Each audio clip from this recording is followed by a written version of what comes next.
Hey everyone, and welcome back to another video. Today we will be making Chipotle bowls at home. I have some simple ingredients: Chipotle chilies, diced tomatoes, canned corn, beans. Also I have some bell peppers, lime juice. You can use limes also, fresh cilantro, onions, cherry tomatoes, cheese, and whatever other ingredients you would like. And also make sure you have some chicken thighs. You can add some lettuce if you would like, but I didn't want to add any to mine. I like to use chicken thighs because I feel like they hold more flavor. So you want to make sure you clean your chicken thighs. You can cut the fat off, but you do want to clean your chicken first. That is the #1 step.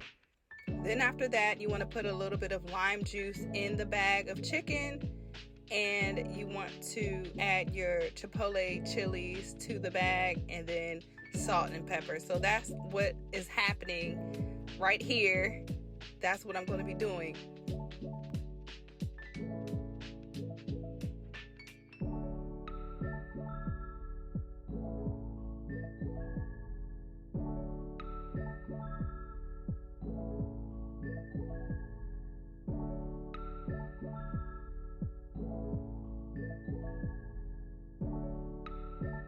I added about a teaspoon of lime juice, and I would say about a half a teaspoon of salt, and a few cracks of pepper. About a half a teaspoon of pepper as well.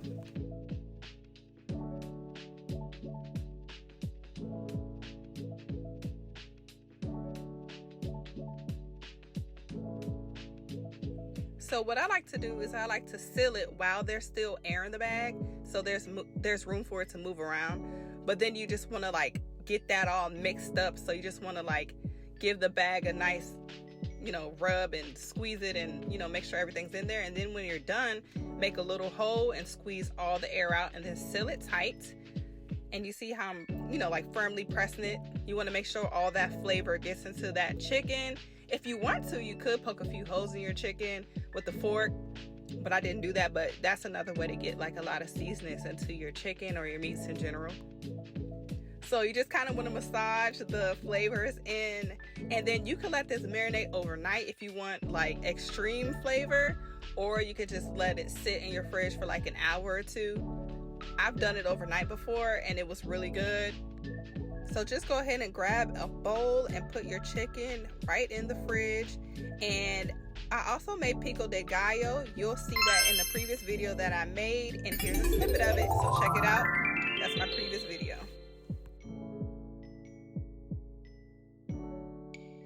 So I have a indoor grill. I believe this is the Hamilton Beach one, but there's a lot of different brands out there, like a George Foreman one. There's a lot of different brands, so you want to go ahead and get your heat up to about 350, 300, depends on what you like. And you want to go ahead and spray your grates down really good with some cooking spray, or wipe it down with a paper towel with some oil, whatever you have on hand. And then you just want to go ahead and place your chicken thighs on there, and of course that one got stuck. And you want to place it there and let them cook until they are golden on the other side. I did go ahead and hit the chicken with a little bit more pepper, and you want to let this cook for about 20 minutes. I will say the aroma of the chicken is really strong, so make sure when you're making this you have a window cracked or a fan on, or your exhaust fan on, something, because the way this cooks, it gets pretty, like, it'll make you cough a little bit if you don't have the window open. It gets pretty smoky. So if you do not have a grill, you can definitely make this on the stove or in the oven or the air fryer. So that's how it looks after about 20 minutes. And then I flip it over. It might stick a little bit. But if you are doing this on the stove, just get you a pan, heat it up, put a little bit of oil and butter in it, and pan sear your chicken the same way I'm doing this. You could do it the exact same way. If you wanted to get it a little bit more crispier, after you pan sear it and it's completely cooked, you can pop it in the oven on a cookie sheet or a baking sheet for about, I would say, put it on broil for about 5 minutes on the top rack, and you'll get like that crispiness. So if you only wanted to cook the chicken in the oven, you would preheat your oven on 350, and then you would put the chicken thighs, after you season them and everything, in the baking pan, and then you would cover it for about an hour, and then you can uncover it for an hour. Then you can broil it for like 5 minutes, and I'll give it the extra crispiness. As you can see, this chicken looks really good, and it's looking real Chipotle, okay? The chicken is looking real Chipotle. I know that's not a word, I just made it up, but it's looking real nice.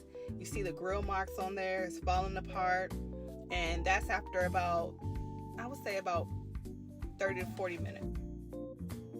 So I don't know if anybody noticed, but I have a fork that I use to flip the raw chicken, and then I took my tongs to flip the chicken when it was done and to take it out. You have to make sure, that's a new fork, you have to make sure you are using different utensils at different times, because cross-contamination is real and you don't want to cross-contaminate. That is my bag that I had my chicken in, and I'm about to throw it away. Those are all the peppers, they're really spicy. I'm doing the same thing I just did with the first batch with the second batch.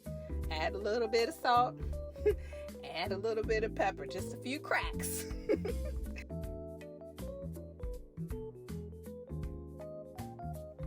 Then I just close the lid like I did last time and let it cook. And then I let it cook for about 20 minutes, and then it's ready when it can flip easily. Of course, there'll be a little stubborn pieces, but you get what I mean. Like, you see, those just lift up pretty easy. You don't have to like pull it off with all your might.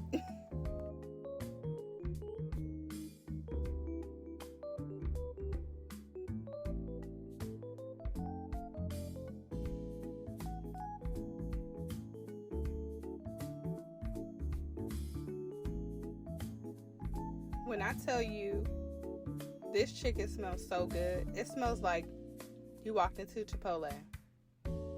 It smells so good. If you cook this, your whole family's gonna run in the kitchen and say, "What are you doing?" That's how bad it is. I'm telling you right now, no lies. And that's how it looks. Doesn't it look delicious?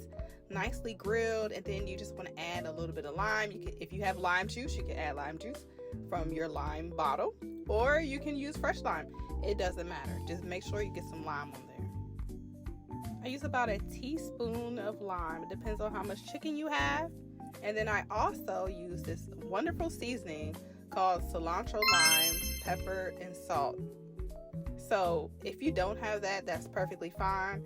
But that just kind of enhanced the flavor even more, because I'm telling you, even though we only use salt and pepper on this chicken, the flavors from that Chipotle marinade that we use is enough, okay? So don't feel bad if you don't have that seasoning. That's perfectly fine. So now I'm just transferring my chicken to my plate. Like I always say in all my videos, I'm keeping it down to the beginners. Some people don't have cutting boards. Some people are just beginners and don't have all the fancy tools like me. So I'm just gonna get my handy dandy plate. Y'all lucky I don't have my paper plate today, okay? My paper plate I always used to throw away in my trash. So I'm just keeping it simple. I want to connect with new, beginners that's learning how to cook, okay? And you just want to cut your chicken into chunks. It's really hard not to eat the chicken when you cook it because it smells so good. I'm so proud of myself that I didn't eat any chicken. So after you cut the chicken down in small pieces, you just want to rough chop over it again.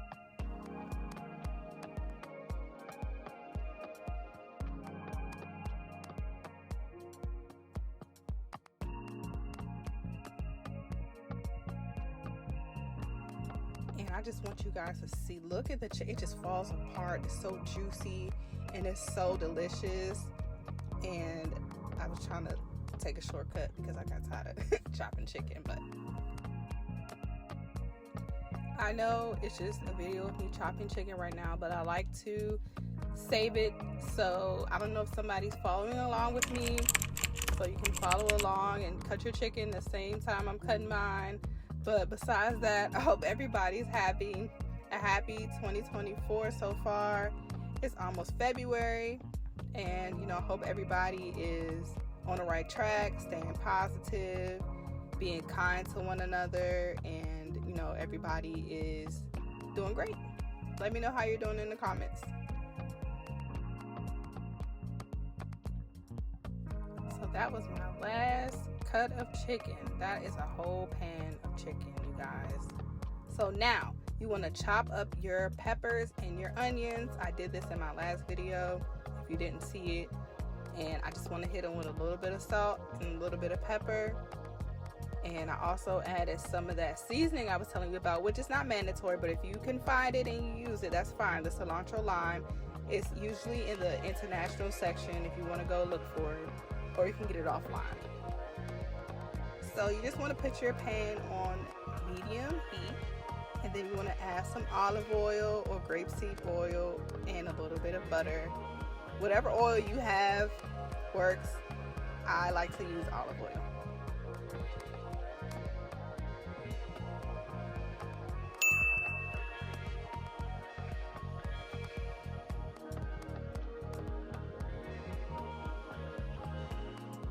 Cook my peppers down for about 10 to 15 minutes, and I'm just letting you know that I'm heating up my corn because we're almost ready to make our bowls. So you just want to crack over your can of corn.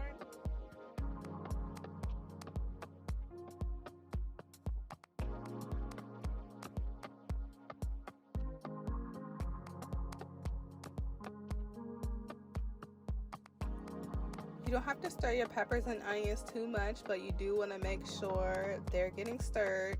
And then I was just showing you that the beans are about to be heated up as well.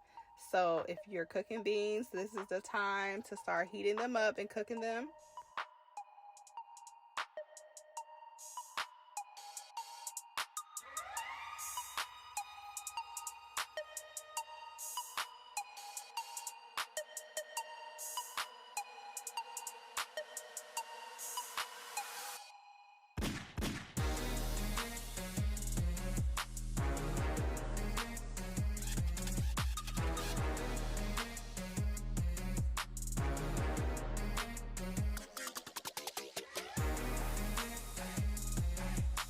So cooking the peppers really depends on how you like them. Some people like their peppers crunchier than others. Some like them softer. So these are going to be a little bit on the softer side. So I cook these for about 15 minutes or so, give or take.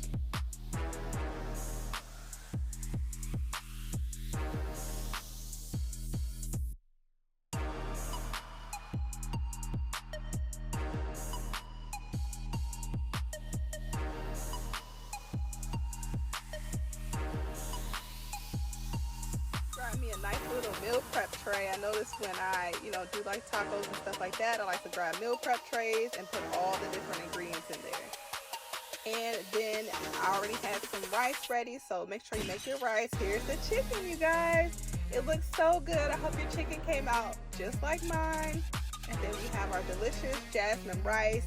You can use whatever rice you like. If you want to spice it up, you can throw some cilantro in there if you want.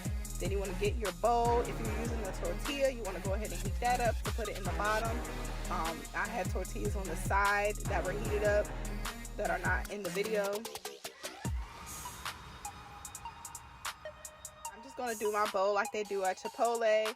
First, they add the rice, and then they add the meat. Then they add the beans, and then they add the meat. So yeah, just watch me make my bowl, and hopefully you're making yours too.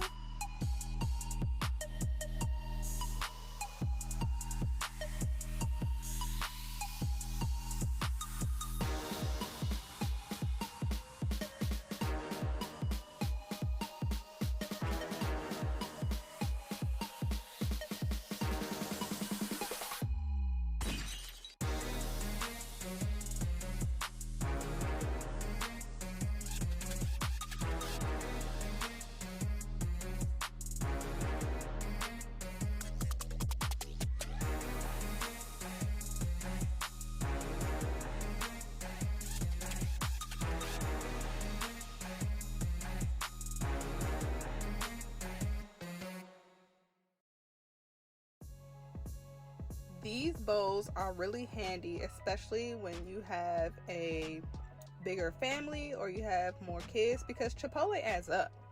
Okay, and cooking at home is a little bit healthier too, but each bowl is like $15 per person. The chicken is like $20 when you go to the store, and then you can get all the other sides that you want. So, I mean, you can save a little bit of money, and you can help engage your kids to, you can have Chipotle night, and the kids can help you set up, and then you can all make your bowls like you're at Chipotle, have Chipotle night. So right there, I'm just making the bowl look so good. That pico de gallo so fresh. Once again, the pico tastes better when you make it and then you eat it the next day. It tastes so good. I didn't have no jalapenos in my pico de gallo, but you can definitely add some in yours. I'm gonna add the sour cream and cheese. And let me tell you, if you had a Chipotle bowl, like the little paper bowl at your house, and you put this in there, they wouldn't be able to tell the difference. They wouldn't be able to tell the difference at all. I'm telling you. Your family wouldn't know. Nobody knows. They're gonna know. Well, there we go, folks. There's your Chipotle bowl. Please enjoy it. I hope you guys followed along with me, and I hope I taught you something today. Please stay tuned, like, comment, and subscribe. And thank you so much for watching. Please share this video, and you guys take care.